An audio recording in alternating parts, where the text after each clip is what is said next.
You are listening to 99.1 WQRT LP Indianapolis, and this is Create Here. Produced by artists and curators from Big Car Collaborative, Create Here is your place to listen to conversations with people making intriguing, innovative, and impactful things happen on the cultural front in Indianapolis, Indiana, and beyond. Find out more and access additional episodes at WQRT.org.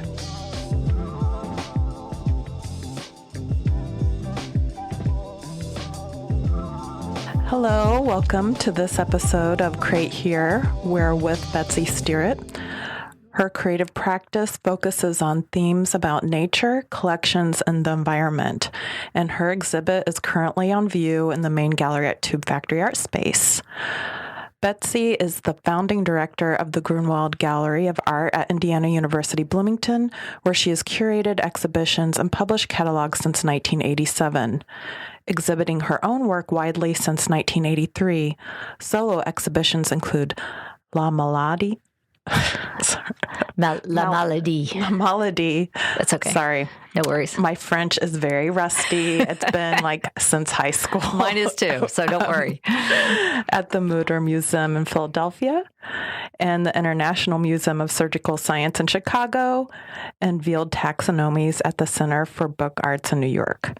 Her work has been included in group exhibits at the National Museum of Women in the Arts, Indianapolis Museum of Art, and White Columns and Art in general in New York, among others. She is the recipient of a Visual Artist Fellowship from the National Endowment for the Arts. Thank you so much for joining me today. Thanks, Shauta. This is great.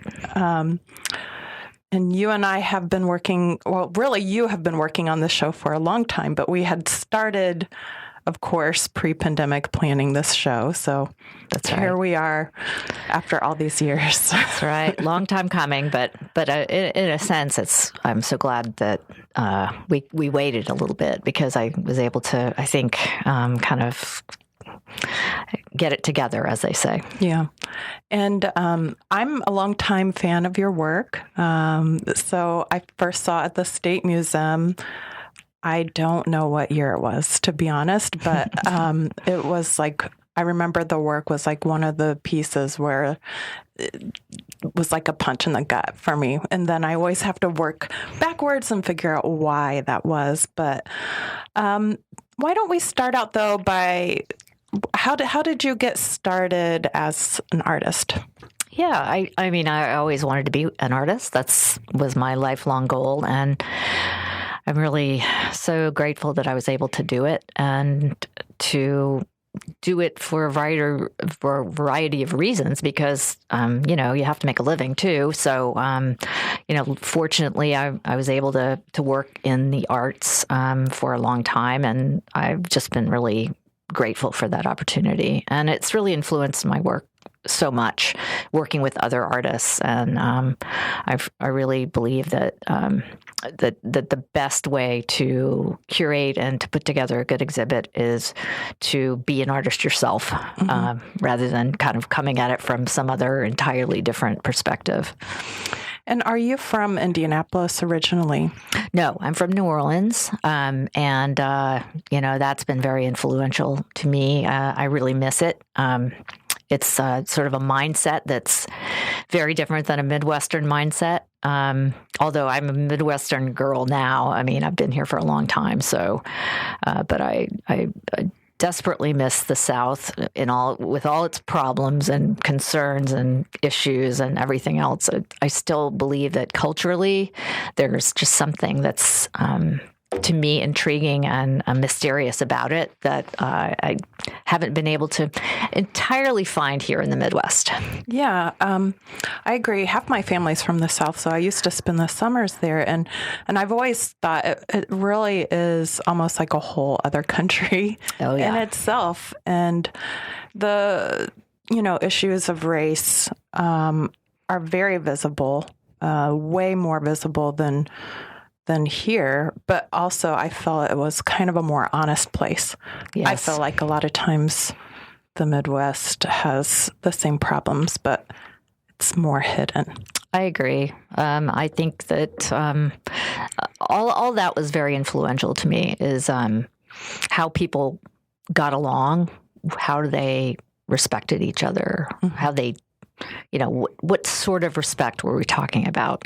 Because, it sounds kind of corny and like people don't really believe this, but there were a lot of really great experiences with people of all races down there. When I was growing up, it wasn't all just black and white, as was, that's a funny way to say it, but it wasn't just that. It was much more complicated than that. And yes, there was tons of racism and tons of terrible, terrible things happening, but there were also a lot of really great things too. And I think that those things are continuing in the South, as they are here too. But that was really an important part of growing up there for me. And how did you end up here? I came to graduate school at IU in 1980, believe it or not. Were you born yet? Of course. I was born in 78. Okay. I'm going to reveal my age for you. All right, cool. So yes, so I came here. I didn't think I would stay. Didn't know what to make of it all. But anyway, ended up leaving for a little while and working other places, and then came back and got the job here at IUB, and so stayed. And then, so when you're here making work, and what was the first job at IUB, and what was your work like at this point? Yeah, I actually got a master's degree in graphic design, and so I worked as a designer for a number of years, and that's always been sort of influential to me. I feel like it prepared me a lot for working at the gallery, and sort of starting the gallery from scratch, basically, is what it really boils down to, because it was not the gallery didn't exist before I took the job there. And it was just part-time. So sort of built it up over time because there's a museum down in Bloomington as well, and that has a completely separate mission than we have. So I was able to kind of conceptualize it and start it, from scratch and build support and all that stuff. Not at all in the scale of what Shauta and Jim have done here, and by any means, but in its own way, it was not unlike that on a much smaller scale. So, and how did you go about starting a gallery with the university? Because I associate universities with a lot of red tape. Yes, and maybe I'm wrong, but they had to have seen something and really trusted you to create this gallery. I think it was more by default. What happened was the museum was in the space that we're in now, where the Grunwald is, and the museum moved out to their new building, and there's this giant gallery space sitting there. Nobody kind of took a whole lot of interest in it, or decided, like we're gonna start a gallery or whatever. So it just sort of was by default that I ended up kind of starting to put together a few shows. Some other people put together some shows as well, but there was no real organizational. And I think that was at a time when the university you were able to do things that you couldn't do now. It's just now it has become so bureaucratic. It's so hard to get anything done. In fact, that's why I'm retiring soon. So it's been great. It's been great. Nothing negative to say about it, but it's a different world entirely. Yeah. And during that time, and so did you move to Bloomington, or were you living in Indianapolis at that point, or did you ever live in Indianapolis? I never lived in Indy, okay. But I did work in Indy for a couple of years. Well, I don't know, maybe it was a year. I worked in Lexington, Kentucky for a while and commuted to Bloomington, and then I worked in Indianapolis as a designer for about a year. Commuted. So I got to know Indianapolis a little bit, but at that time it was so different than it is now. Oh, very, yeah. Yeah. So I've never really lived in Indy, although I'm pretty attracted to it. It's really gotten to be pretty cool, and I'm impressed with what's going on up here.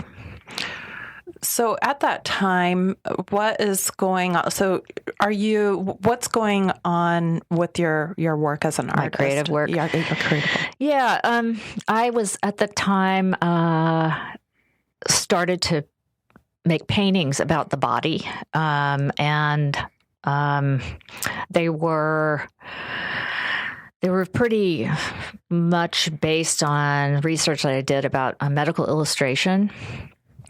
A lot of it had to do with female sexuality and mortality. And that was all sort of started because my mother happened to pass away at that time, and I was very trying to figure things out. And so these paintings somehow helped me do that to some extent. It's never really helps you figure out everything when you have a parent die or anyone close to you die. But in any case, it was a bit on the therapeutic side, I think, but also made me kind of face, I think, some of the things that she had gone through. So those paintings ended up being very, I guess, sort of their time in a sense. They were shown quite a bit, and happened to be the things that I showed at the Mütter Museum and the International Museum of Surgical Science. So they had a particular, I guess, affinity with what was going on in the art world too at that time. So a lot of things about the body, Kiki Smith's work with out of wax and things like that. So a lot of the things in this show here, those body parts that are cast, those were done at that time as well. And so can you describe for the audience a little bit about what those pieces, first, if you can describe a painting, like what was can you describe it for the audience? Sure. Yeah. Sure. It's all in gold leaf. So they were all gold leafed surfaces. And I was doing that because I felt like there was maybe it was a religious type searching or spiritual searching that I was going through to try to kind of make sense of everything. It's really was just about fear and about how little control we have over our lives and our mortality, our bodies, and you don't really know what's going on in there, right? Because you can't, you don't know, right? You don't know. So it was all about that, and so they were on gold leaf. They were painted in very kind of muted colors, and they really looked like icons. They were iconic mm-hmm. in their way. So I would look at a medical illustration. It was almost always like a dissection or something like that, or some other body part or a section of a body, and then sort of paint from that. So, I mean, in a lot of ways, it's, there's what we feel within our bodies, especially processing loss and sex. I mean, mm-hmm. I always connect sex and death. Yes. And then, what we can see, I think that's always what I have loved about your work and felt with it. But that seems like a good time to talk about the first song you selected, which is Al Green, Love and Happiness. Oh, yeah. I love that song. It makes me happy every time I hear it. And is there anything about this song in particular that's tied into your work that you'd want to share? I think it's about there's like a chill factor, it calms me. That song calms me, and I wouldn't say it necessarily really influenced my work that much, but influenced me, and also the fact that Al Green was growing up in the South. We listened to a lot of R&B and soul. I mean, that was my foundation, really, growing up, that and country music. But, also crazy rock and roll and stuff. But soul and R&B were it. And so Al Green was important. You really feel good about somebody. There's nothing wrong someone, yeah. Oh, baby, love and happiness. Love and happiness. Oh.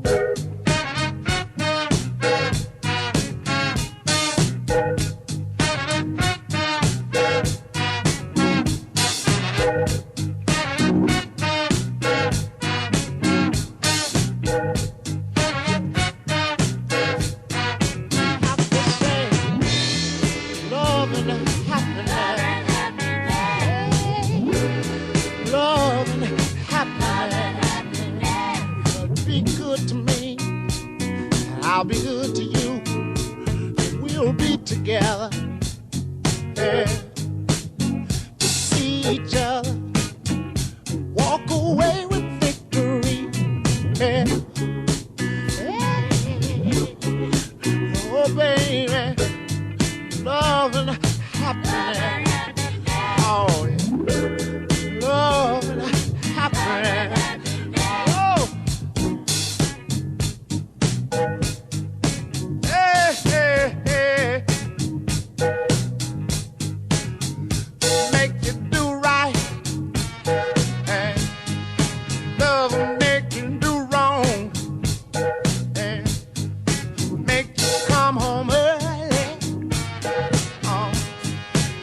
Stay out all night long. Wow, love. All right, we're back. If you're just now joining us, we're here with Betsy Stirratt, who has a new exhibit that has opened in the main gallery at Tube Factory, Unearthing. So let's talk a bit about how your work has changed over the years. So, there are some pieces, like you were saying, from from the original body of work in this show. But so what has changed about the work over the years, and what? Well, let's see. I went through some phases of I was pursuing painting for quite a long time. And that body, the body of work, the first body of work, I think I had a lot of negative feedback for that.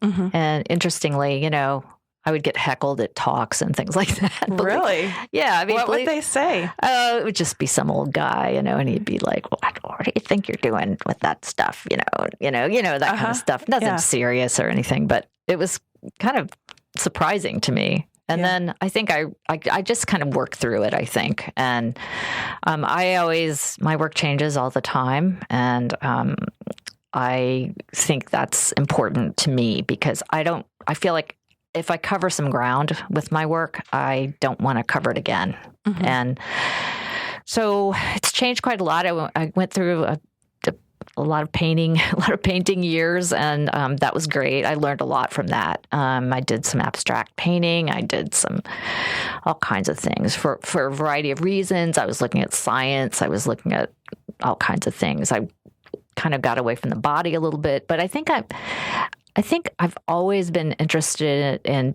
two themes, which are growth and decay, and that is something that kind of goes along with really it's life. It's what life is. Yeah.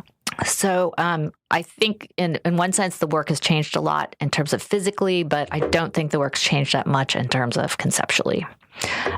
So this new work is kind of getting back to that growth and decay idea that I really think is important. And I'm doing that by going to museums and looking at things that are decaying.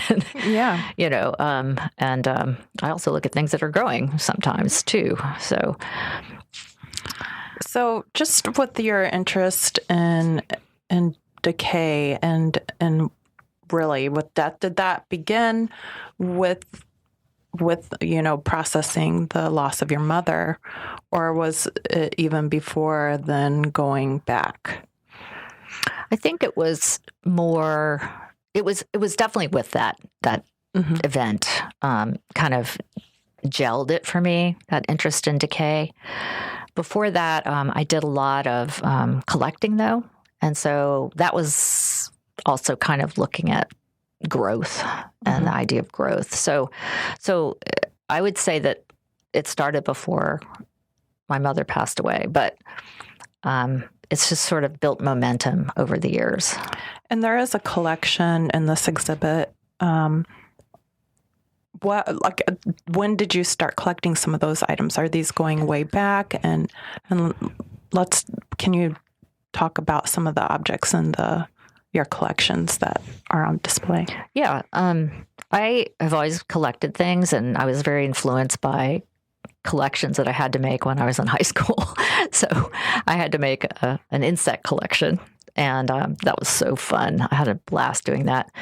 And, in the South, there's a lot of insects, at least there used to be. And so that was one thing that was influential. Also, we had to make a plant collection. We had to make a fish collection because we were in Louisiana, and, you got to go out there in the swamps and find things. So it was fun. So that was influential. And I believe that I have always wanted to collect things, but I don't think I had the chance to do it earlier. And part of that was raising children, being too busy, not able to. And so it's only been in the last, I would say, 15 years that I've been able to really sort of kind of getting things, and people have given me things and I've saved them. And that's been great because it really kind of gels the whole idea of looking at museums. And I'm interested in museums because, I would not say the gallery is a museum, but it's an institution, and I'm looking at institutions and how do they deal with these things that they show and keep. So I'm sort of mirroring that a little bit with my own little quirky collection. Yeah. Well, and also I imagine being an artist and, people collecting your work and then you collecting these things. So it must be interesting to both be collecting and collected. Yes. And thinking about collections. Yeah. I think everybody's kind of a collector in their own way, Everybody has some kind of collection, whether it's underwear or, photographs. We all collect photographs, right? Everybody does. And I think that that's a way of understanding the world and it's not just ownership too. It's ownership, but it's also understanding, and it sort of shows a sense of curiosity that I think is so important for people. Yeah. Yeah. Yeah. My collections are security to me. And, even some of the more disturbing things, but I think also, was it like there are some like there's a little taxidermy duck in there. There's a bat. Yes. Which you did say, don't touch it or without gloved hands. And I told also, I was like, don't eat the bat either. I told our installers. Please don't eat that. Please don't eat the bat. You might get rabies. Or Ebola or something, Yes, yeah. My son, he helped install it, and, he did like Black Sabbath and Ozzy Osbourne, so I felt the need for the warning. Take a bite out of the bat or anything. Yeah, and people always ask about the little duck, but there's also things in your collection that you made, and people think they're real, and they'll be like those sculptures that you made. I'm always being asked about those, like. People are a little disturbed by them. Can you talk about those sculptures in the vitrine? I think it's in the case one in the vitrine. I love that. That was what's so fun about the show to me, is like putting things in that I made along with things that I've collected, and then people not knowing what's what. Yeah. Not that I want to confuse anybody, but those are really just little experiments that I made at one point when I was trying to figure out, how do you show kind of, I don't know, distaste or they're gross, really.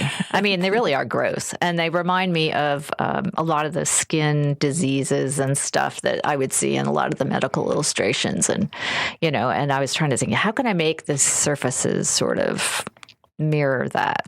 And they're just, all they are is wax, and paint, basically, Yeah, people are very creeped out by them, and they want to know what they came from. They think it's like some natural object, and I then reassure them that they're not real. Betsy made these. That's great, because, see, I have never shown those, and I made them a pretty long time ago. So it's fun to be able to do that. Yeah. All right. The next song you selected, let's take a little song break, is Take Me to the River. Oh, yeah. That's a great one. What about that song would you want to share? I like all the iterations of Take Me to the River, including Al Green's, but I chose this Talking Heads one because it's so sad and so, I don't know. I just find it powerful.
We're back, and I'm joined by Betsy Stirratt, and we are talking about her exhibit in the main gallery, Unearthing, and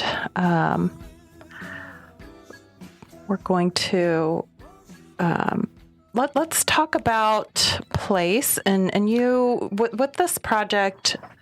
I had came to your studio several years ago, and you have books that you made, and you made them.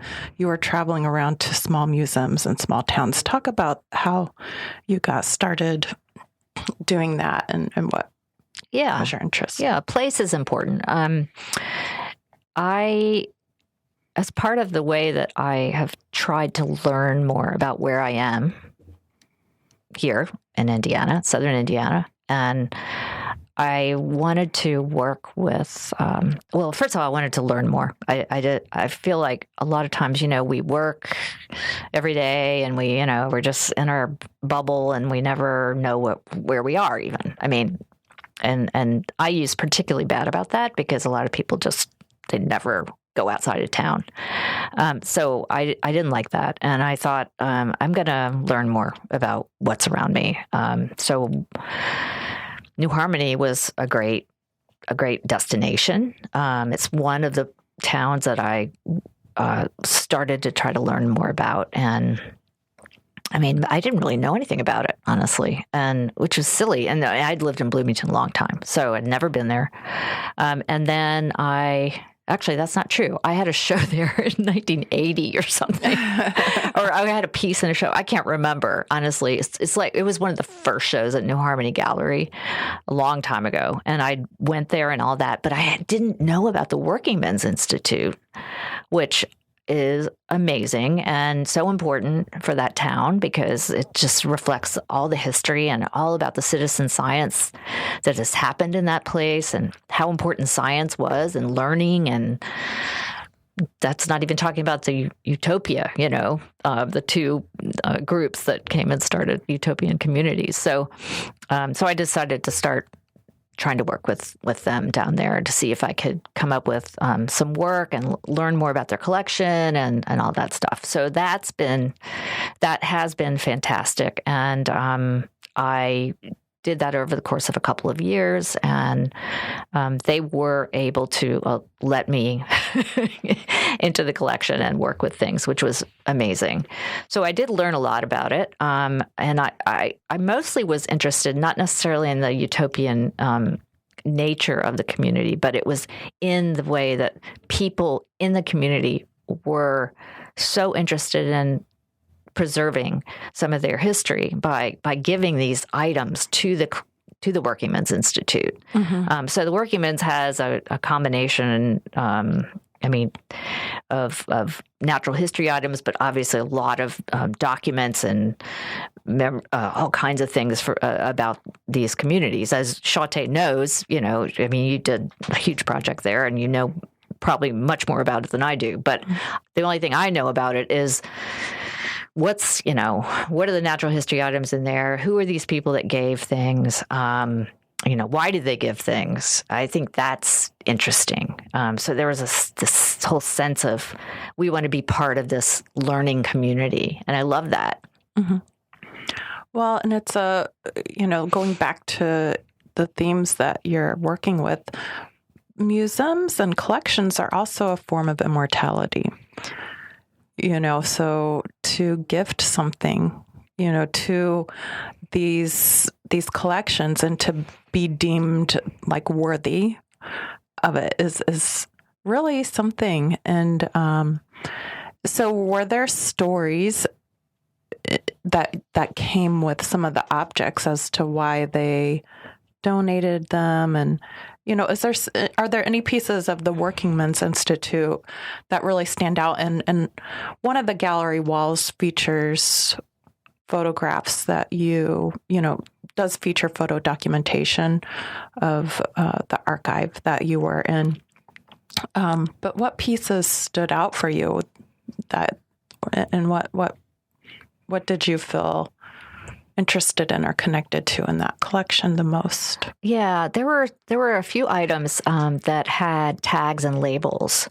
There's actually one photograph in the show that has a few of the little handwritten sort of notations about some things that were donated. So I believe one of the tags has something about birds' nests that were given by a farmer, or, I don't remember specifics about the notations, but there were quite a number of those in the collection that I thought were just as important as the objects because they really tell that story. The other things that are in the Working Men's that it's hard too because I think they've redone a lot of the collection, a lot of the displays, and I think that's what happens then is that sometimes information gets lost, and I find that sort of bad. Yeah, because I know people don't like to go to these old Victorian museums where everything's falling apart. On the other hand, I love them personally because to me they're more authentic and they're more rather than a sanitized version of what what the place was. And so I'm hoping that the working men's is not going to be cleaned up too much, because those notations, those placards and things that they put with the displays are, every time they redo them, a little bit of info is lost. Yeah. And so it's sad. So I'm going to actually be there on Saturday. I'm going to a opening of a friend of mine at the New Harmony Gallery, and I'm going to go to the working men's and see what they've done to it. Hopefully nothing. Yeah, I love that about these small town museums too. There are a lot of stories, and I think it's the same reason or along the same lines of why I like dive bars better than a hotel bar or a new bar. The nice thing about these museums is that they reflect the personality of the town in a way. Right. Exactly. Yeah. I know. I've really enjoyed doing that, going to places. I'm trying to think of some others. Well, have you ever been to the Red Skelton Museum? No. Is it good? No. You got to go to that. That's in Vincennes. Uh-huh. Red Skelton he's a big, I know people listening to this are not going to know who Red Skelton is, but Google it. Yeah, look it up. Anyway, he's a famous Hoosier, Yeah. So anyway, there's a museum there that's worth visiting. So these quirky little museums like that are fascinating. And I believe you told me about a couple that I still haven't been able to go to that I wanted to go see. And then there's a James Dean Museum somewhere. There's and then every town has a history museum, and the history museums are incredible. I mean, they really are. What's the one in? I think it's not Huntingburg. It's in, I don't remember. Anyway, yeah. They all have amazing artifacts. So I went to a few during the worst of the pandemic. Some places were still open, but unfortunately, that whole time is such a haze to me that I almost feel like it's a foggy area that I blocked out. So even like names and places are obscure to me, which I should have probably looked up because some of these museums, because I did go to a few during that time. But I know exactly what you mean, because that whole time is a blur. Everybody I talk to, it's the same. Nobody remembers anything. Yeah. It's just so weird to lose like 2 years. Yeah. Yeah, and exactly. So I don't know. Well, let's go to our next song, The Dead Can Dance. I need my that's a good one too. conscience to keep watch over me, to protect me from myself, so I can wear honesty like a crown on my head when I walk into the promised land. We've been too long American dreaming. I think we've all lost the way. Furlong, somnambulistic, maniacal in the dark. I'm in love with an American girl. Well, she's my best friend. I love her surreptitious smile that hides the pain within her. And we'll go dancing in rings of laughter that me belong by the shores. Furlong in the rounds of rapturous leaving long for the lost. Yea, on the lead horizon wind blows. Hey, on the lead horizon wind blows.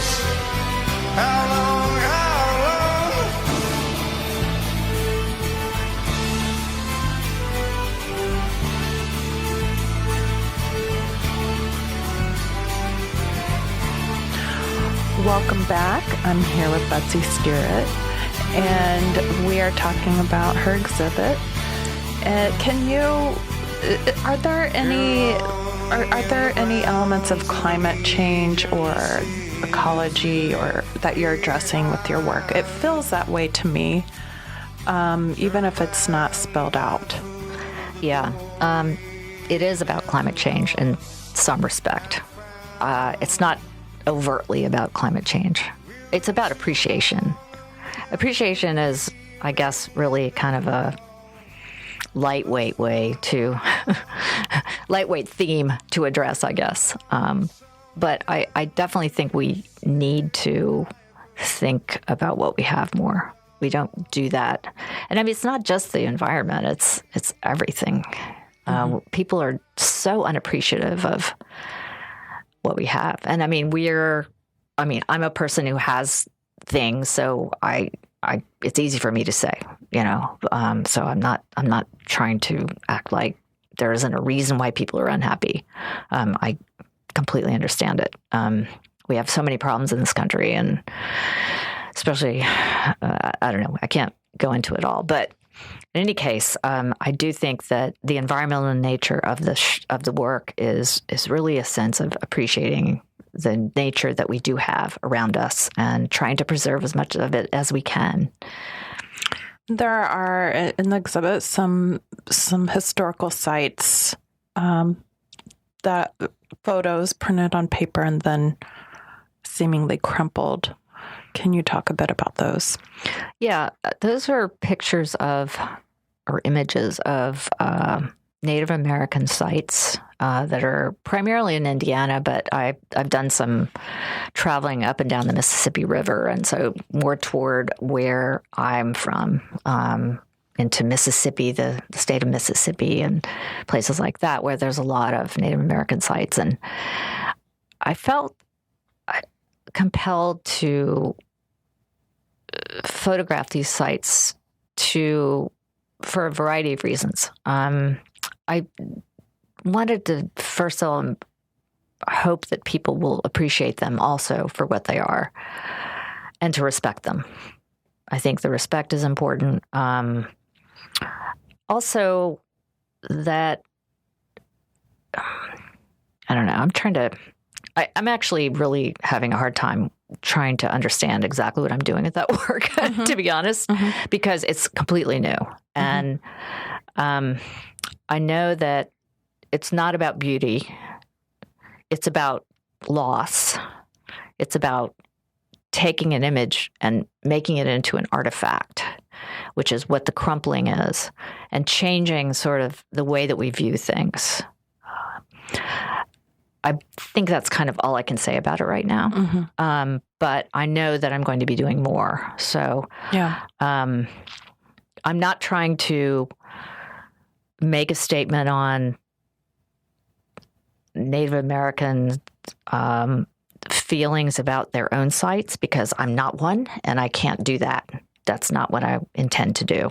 I'm looking at it as an outsider. And so I'm well aware that as an outsider, I can only communicate certain things about it.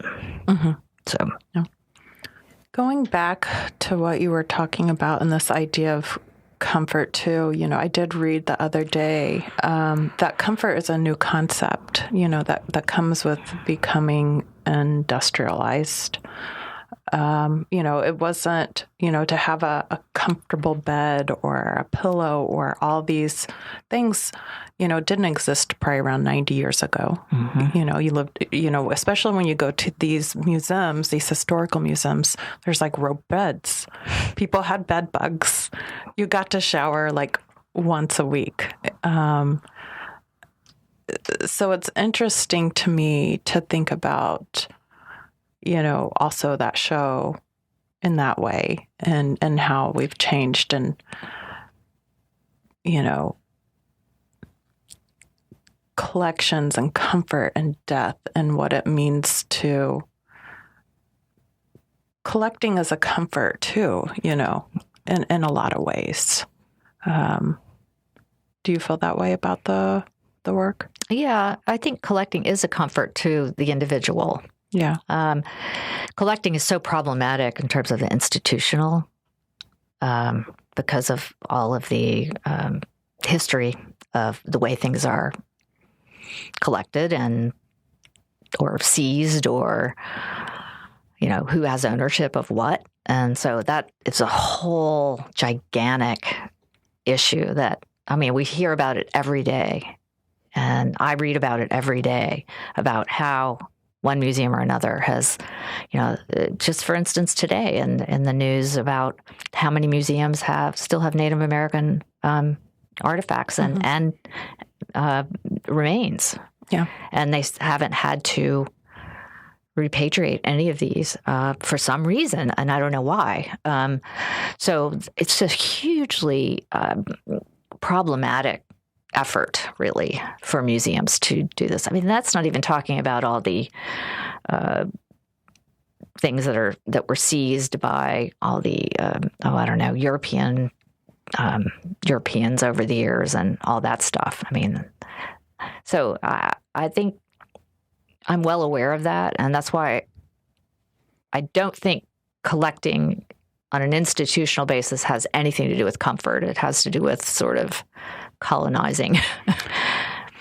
Yeah, but they feel a right to. They feel comfortable doing so and not returning the remains.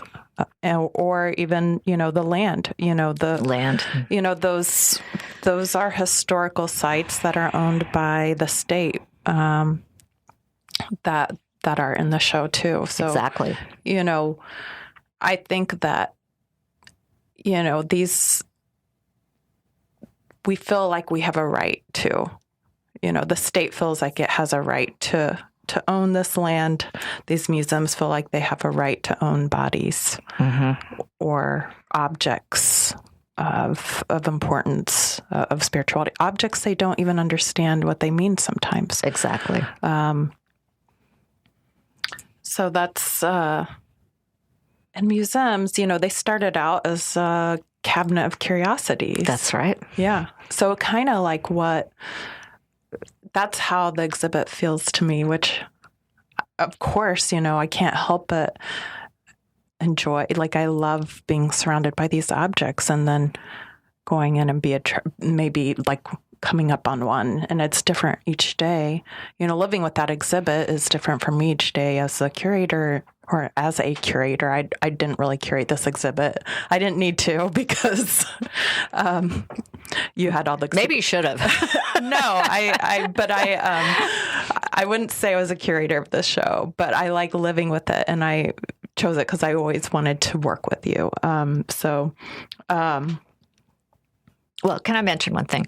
I think it is. I've had a lot of mixed feelings about some of these things in the show, particularly the photographs of the Native American sites. I'm like, do I have a right to do this? I don't know. And that is something that I grapple with. On the other hand, there is a connection of that to my own childhood and my own love for just history and just like, where did we all come from? And maybe I don't have a direct lineage, but those are the kind of sites that I would go to as a child. And my parents were constantly taking us to, Civil War forts and, Native American mounds and, all kinds of things. And so to me, it seemed like a natural kind of connection to my interests as a collector, in a sense that I'm collecting that experience of going to those places and you're collecting photographs of them. So it's not collecting the thing, but it's collecting the experience of being there. Yeah. I think that, I'm multiracial and, I don't have, and my grandfather was Cree and Cherokee, but I don't have tribal affiliation. I always feel like I have no people. So it's like so I understand what you're saying on some level where you don't ever feel like you can,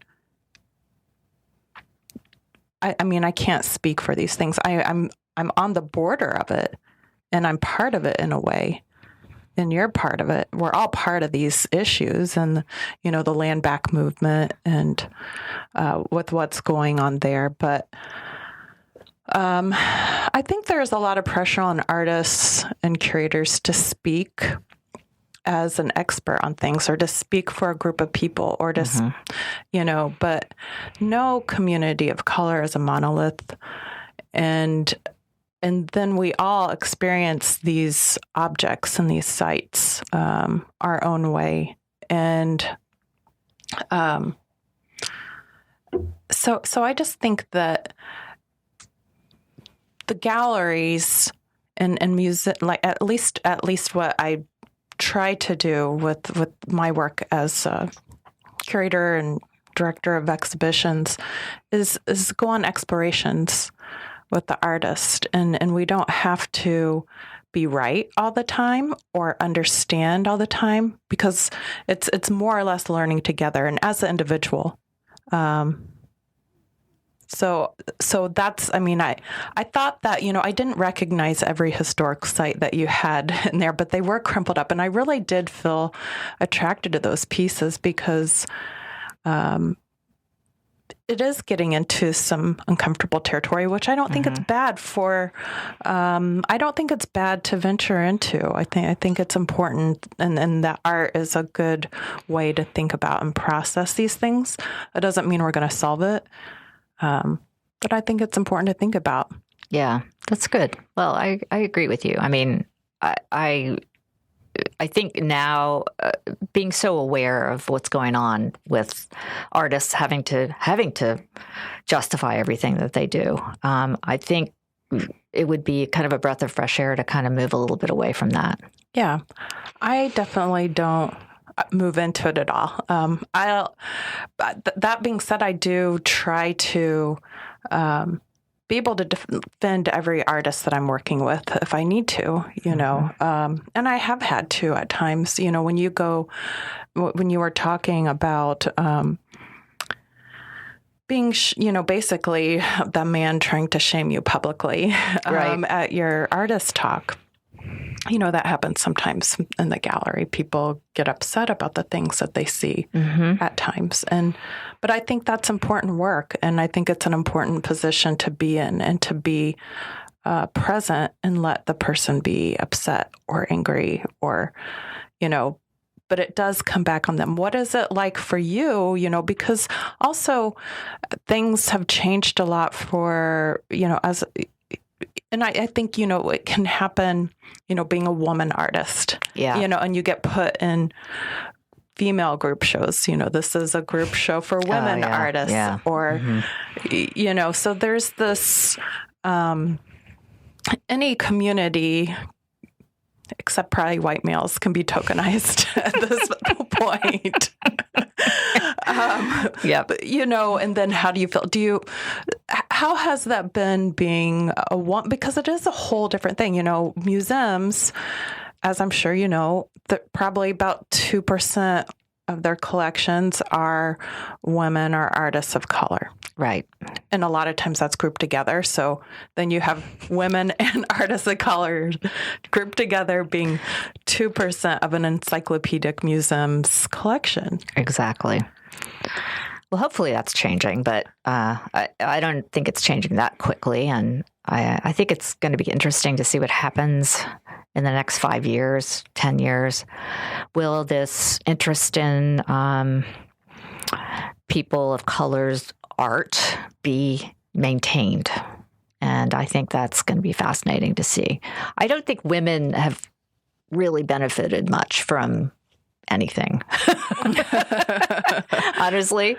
I mean, there's still, I don't feel bad about any of it, but I definitely would be happy if I was never invited to be in another women's art show, if, because I just really don't believe in them. And it's kind of unfair to women artists. You're just an artist. You're not a woman artist, really, Yeah. It's a very, I don't feel like things have progressed much for women in terms of treatment or expectations, because you can't. And maybe it's probably happening slowly, but it's not going to change during my time here on Earth, I don't think. Mm-hmm. I don't know if this is how it is for you, but I'm like, Kim Kardashian gets famous from a sex tape that her mom was like, let's do this. That's not helping anything. It's not helping anything, but it's still what people respond to. And I think it's still put on female artists working in the visual art world for sure too. There's they love and hate when you go into the sex and death body realm as an artist. I know. Yeah. Yeah, which I'm sure you can speak to. I can definitely speak to that. Yeah. I don't... They're like, oh, yeah, okay, yeah, that again, of course she makes work about that, and then they want it. It's true. It's so true. I do think, though, that women artists in the more blue chip realm have been doing better. I mean, when you look at the commercial art world, there's some women who are doing really well and a lot more than there used to be, and so that's encouraging, although that's the commercial art world, and as we all know, that the high end people and the middle ground is gone pretty much in terms of artists that were sort of doing okay but not really blue chip. Mm-hmm. Those are sort of that doesn't happen much anymore. I think it's mostly everybody else is down here, mm-hmm. and then you've got your superstars who are doing great with some of the galleries, representation and stuff, some of the kind of like how we're losing the middle class. Exactly. Yeah, it's like the disparity. I think it's reflecting it in the art world too. So true. That is exactly right. And so that's kind of interesting. But yeah.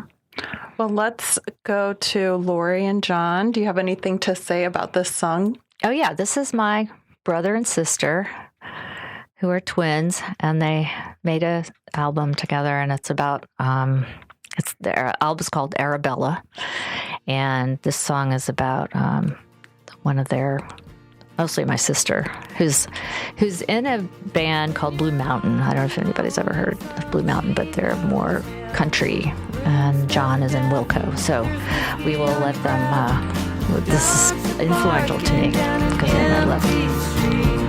You're dead on your feet and so lonely. You'll remember the words we said, I know. We'll meet again somewhere on down the road. He's the wild one, better let him go.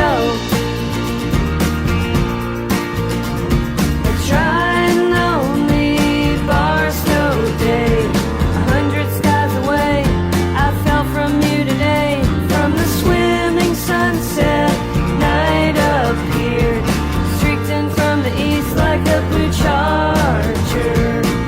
You'll remember the words we said, I know. We'll meet again somewhere on down the road. We talked in needles and I agreed to go.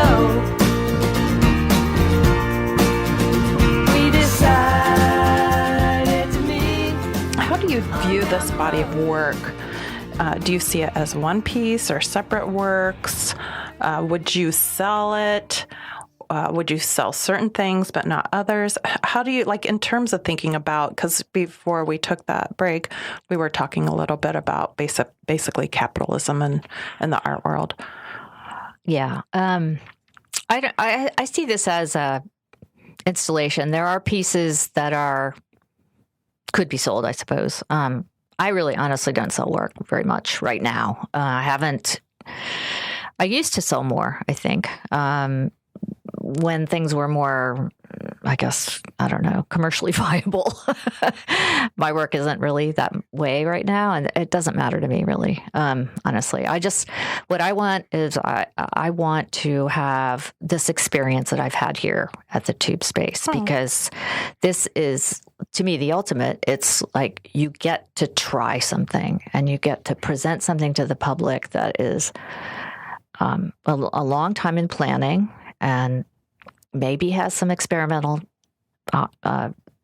aspects to it, and maybe has a way for you to kind of think about the work differently. And that is, to me, the goal of my work, is to be able to do that, and then to try to, I mean, sometimes you have to figure things out after it's up on the, it's installed, and that's exactly what I'm hoping to do from this. So I see it as just another step toward maybe doing another one of these things somewhere, and that it's going to be completely different. It might not even be about collecting. Who knows? Because I see it kind of going off into another sort of place. I've been experimenting a lot with aerial photographs and maps and things like that, which really have a lot to do with place. So I'm kind of still looking at place, and I believe what I'll do is make some works that are about key places that are important to me, and they're going to look pretty different than anything in this show, I think. Oh, that's exciting. Do you think you'll head south for that? Like, are you looking more in the south to go back to your roots? And yeah, definitely. Road trips are really important. You're a road tripper too. Yes. I know that. Yeah, and you know how it is. It's so critical to get on the road and just be out of your element and see things. So I'm planning a couple of trips that'll be more driving down through Mississippi, and to go to more of these Native American sites. There's lots of them, and there's a lot of them that haven't been excavated yet, or even are very obscure places that I really like going to those kinds of places. There's one called Windsor Mounds that's amazing, and it's in Mississippi, kind of close to Vicksburg and that whole area, that I hope to go to again. And just different places. I really like places off the beaten track, so I'll be doing that. Not really so much things that have already been kind of, I don't know, tourist sites, Yeah. So. Then do you believe in life after death? Yeah, I do. Yeah. I mean, to some extent. Yeah. I don't think you're completely gone. Yeah. I really don't. You can't be, because you live on in people's memories, first of all. And so, it's definitely, I don't entirely not believe in ghosts or anything like that. I think there's auras and things, and, there's things out there. You have to believe in it, because if you don't, then, I mean, it's part of being curious about the world, and to me, that's everything. If you're curious about the world, that makes life worth living. Yeah. So. I mean, that's in part why travel's so important. Travel is really about learning. It really is. And once you want to stop learning, then, why? What's the point after? What's the point? What's the point? Exactly. Yeah. All right. So we're on our final song, The Pogues. Oh, yeah. I love the Pogues. This is my connection to Ireland. So, and I love this song because it's so sad and grit. Well, you can see Betsy's show at Tube Factory Art Space, 1125 Cruft Street. Hours are Wednesday through Friday, 9 a.m. to 6 p.m., Saturday and Sunday, 9 a.m. to 3 p.m. You can find more information on our website, www.bigcar.org. @betsy.art.org/events. And Betsy, what's your website for people to look up your work? Oh, yeah. It's betsystirratt.net. And Stirratt is STIRRATT. That's right. 2 R's and 2 T's. 2 R's and 2 T's. Got to make it complicated. But Betsy is just 1 T. That's right. All right. Well, thank you. And we'll end with that song. Thanks so much for having me. I Thank appreciate you. it. And on the jukebox, Johnny sang about a thing called love. And it's how are you, kid, and what's your name, and how'd you bloody know? In blood and death, 'neath a screaming sky, I lay down on the ground, and the arms and legs of other men were scattered all around. Some cursed, some prayed, some prayed, then cursed, and prayed, then bled some more.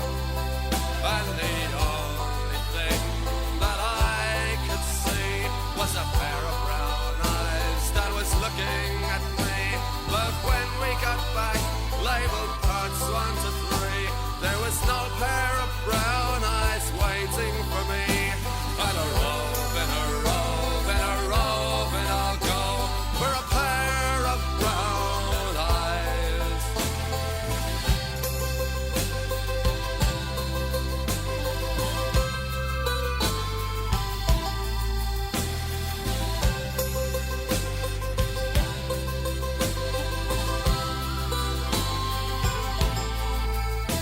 I looked at him, he looked at me.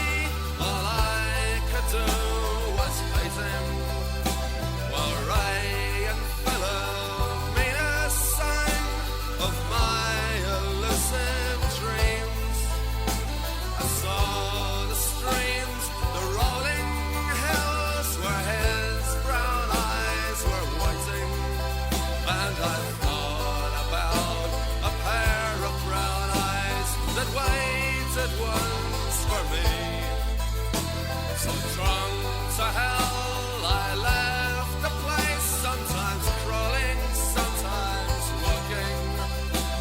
A hungry sound came across the breeze, so I gave the walls a token. And I heard the sounds of long ago from the old canal. And the birds were whistling in the trees where the wind was gently laughing. And the